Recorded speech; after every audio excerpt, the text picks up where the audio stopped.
আল্লাহর জমিনে আল্লাহর বিধান, আল্লাহর আইন, আল্লাহর শরিয়ার হুকুম বাস্তবায়ন করতে গেলে দেখবে অনেক অজ্ঞ মানুষ, মূর্খ মানুষ আপনাকে অপমান করবে। তখন আপনি কি করবেন? তার সাথে তর্কে জড়িয়ে যাবেন না, তার সাথে তর্কে জড়ানো যাবে না। তার সাথে বিবাদে জড়িয়ে যাবেন না, তার সাথে বিবাদে জড়িয়ে যাওয়া যাবে না।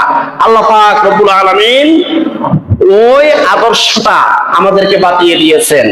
খুযিল আফওয়া ওয়া'মুর বিল মা'রুফ ওয়া আ'রিদ আনিল জাহিলিন। সূরা আরাফ আয়াত নম্বর 199।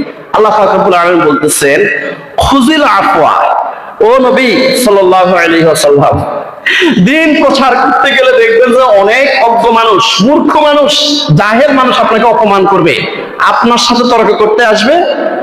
তখন আপনি কি করবেন? খুযিল আফওয়া, তাকে ক্ষমা করে দিবেন। ওয়া'মুর বিল মা'রুফ, আপনি সৎ কাজের, নেক কাজের উপদেশ আপনি দিতেই থাকেন, এটা বন্ধ করিয়েন না। এই নেক কাজের আদেশ, সৎ কাজের আদেশ, ভালো কথাগুলো আপনি বন্ধ করবেন, এটা চালিয়ে যাবেন। ওয়া আ'রিদ আনিল জাহিলিন, এবং জাহেলদেরকে এড়িয়ে চলবেন। যারা জাহেল, মূর্খ, আপনার সামনে এসে আপনাকে অপমান করবে, তখন আপনি চুপ করে থাকবেন। তাদের সাথে বিবাদে জড়াবেন না, তাদের সাথে তর্কে জড়াবেন না। আস্তে করে সালাম দিয়ে কেটে পড়বেন। তাদের সাথে তর্ক করে সম্মান নষ্ট করার প্রয়োজন নাই। এই আয়াতে কারিমার মধ্যে একটি ঘটনা আছে।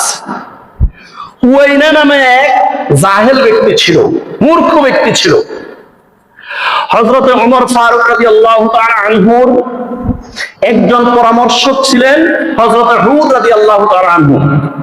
হযরত হুর রাদিয়াল্লাহু তাআলা আনহুর মাধ্যমে ওই জাহেল হুয়াইনা ওমর রাদিয়াল্লাহু তাআলা আনহুর সামনে চলে গেছে।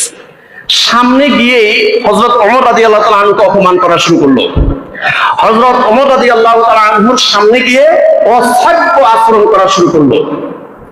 এই হাদিসটা বুখারী শরীফের 4642 নম্বর সহিহ হাদিস।